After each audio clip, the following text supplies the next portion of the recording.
کہ اسی شعبان میں 14 اور 15 شعبان کی درمیانی رات، جس کو ہمارے ہاں عام طور سے شب برات کہا جاتا ہے، اس کے بھی کچھ احکام ہیں۔ یہ ایک ایسی رات ہے جس کی فضیلت متعدد روایات سے ثابت ہے، اور اس رات میں عبادت کو موجب اجر و ثواب قرار دیا گیا ہے عام راتوں سے زیادہ۔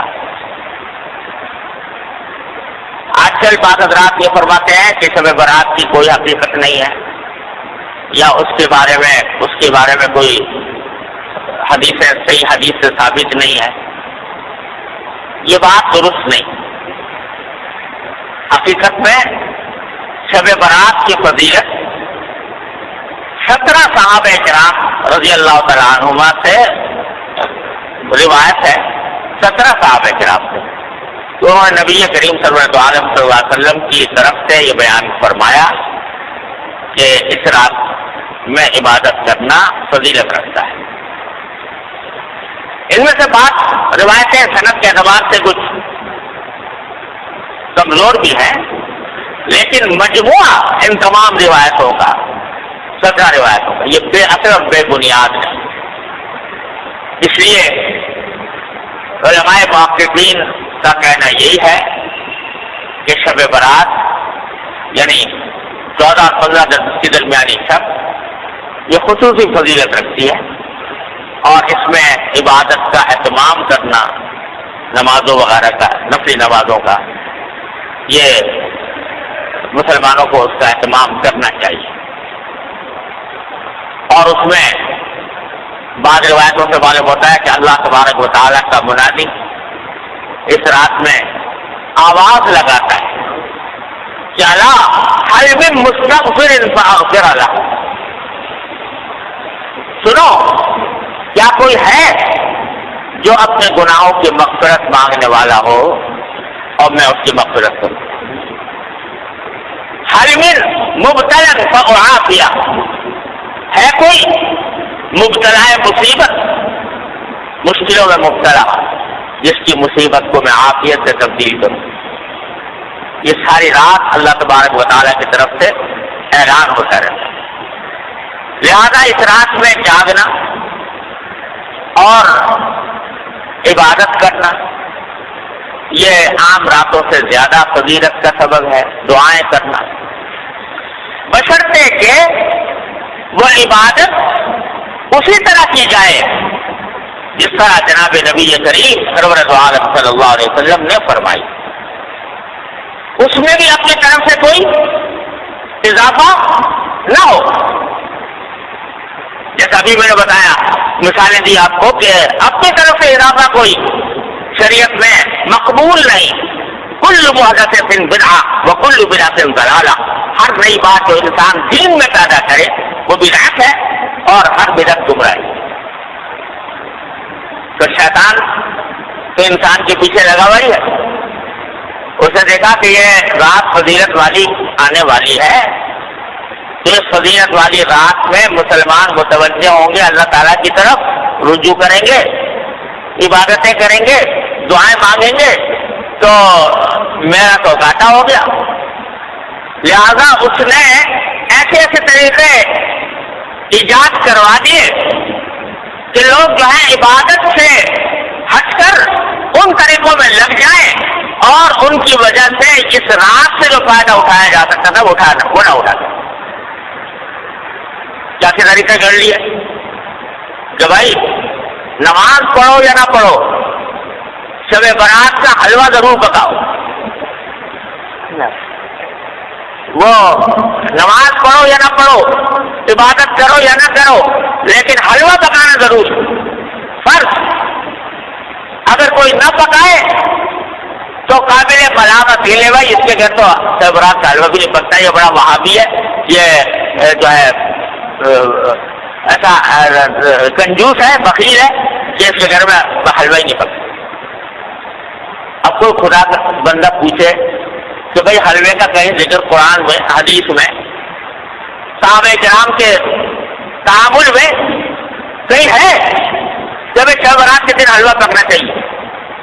نہ قرآن میں اللہ تعالیٰ نے فرمایا، نہ نبی کریم صلی اللہ علیہ وسلم نے ارشاد فرمایا، نہ صحابہ کرام کے عمل میں کہیں اس کا کوئی دور دور کوئی نشان نظر آتا ہے، مگر یہ حیران کی بات اور اس کو فرض اور واجب سے زیادہ ضروری قرار دے۔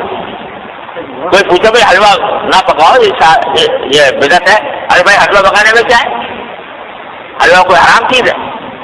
تو یہ جواب، ارے بھائی حلوہ حرام کوئی چیز نہیں، روز پکاؤ، لیکن شب برات کو خاص طور پر حلوے کے لیے مخصوص کر لینا اور اس کو فرض قرار دینا اور واجب قرار دینا، کوئی نہ پکائے تو ملامت کرنا، یہ اپنی طرف سے دین میں اضافہ ہے جو اللہ تعالیٰ کو گوارا نہیں۔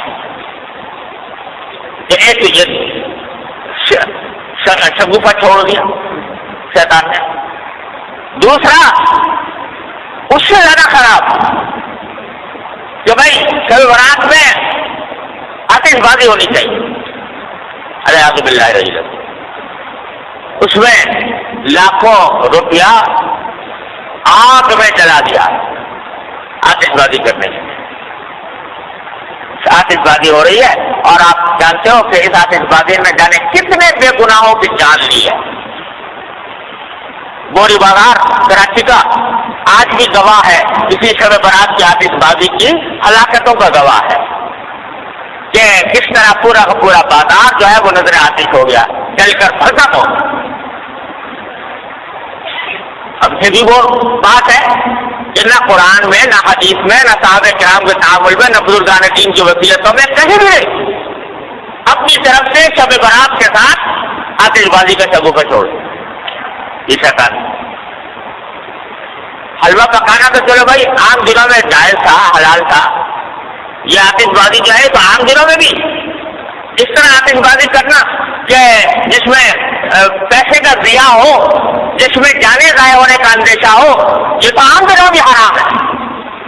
تو اس مبارک رات میں جس میں اللہ تعالیٰ گناہوں کی مغفرت مانگنے کو فرما رہے ہیں، جس میں دعائیں مانگنے کے لیے فرما رہے ہیں، اس میں یہ کام کرنا تو کتنی بڑی بری بات ہے، یہ چھوڑ دیں۔ تیسرا یہ کہ بھائی یہ راتیں جو ہوتی ہیں جس میں جاگنے کا حکم دیا گیا ہے عبادتوں کا، اس کا اصل طریقہ یہ ہے کہ آدمی براہ راست اپنے پروردگار کے ساتھ رابطہ اور رشتہ قائم کرے، تنہائی میں، خلوت میں اللہ تبارک و تعالیٰ کی بارگاہ میں حاضر ہو، وہ اور اس کا اللہ ہو، اور وہ اس میں عبادت بھی کرے، سجدے بھی کرے، دعائیں بھی مانگے، تلاوت بھی کرے۔ جتنا آدمی خلوت میں، تنہائی میں اللہ تبارک و تعالیٰ کی عبادت کرے گا، اتنا ہی اللہ کے ساتھ مضبوط تعلق پیدا ہوگا، اتنا ہی اجر و ثواب ملے گا، اتنی دعائیں انشاءاللہ قبول ہوں گی۔ لیکن بعض اوقات یہ بھی ایک قصہ کھڑا ہو گیا کہ اس میں جلسوں کا سلسلہ شروع ہو گیا، جلسے ہو رہے، راتیں جو ہیں وہ جلسے کی انتظامات ہی میں صرف ہو رہے، کھانے پک رہے ہیں، جگہ چڑھ رہی ہے، دعوتیں ہو رہی ہیں، تو نتیجہ یہ کہ وہ اوقات جن کا لمحہ لمحہ قیمتی تھا وہ جلسوں کے انتظامات میں صرف ہو رہا ہے، جگہ چڑھ رہی ہیں، کھانا پک رہا ہے اور لوگ دعوتیں کر رہے ہیں۔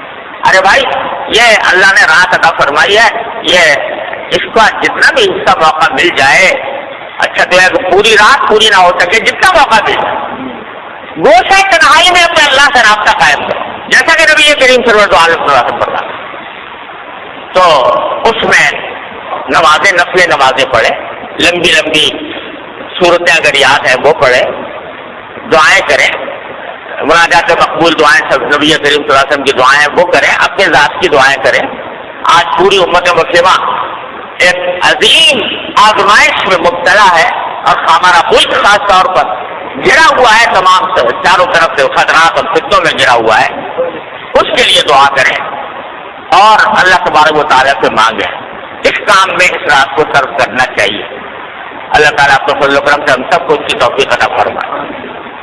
اور بھائی اس کے بعد اگلے دن جو ہے یعنی 15 شعبان، اس کے روزے کے بارے میں کوئی حدیث صحیح نہیں.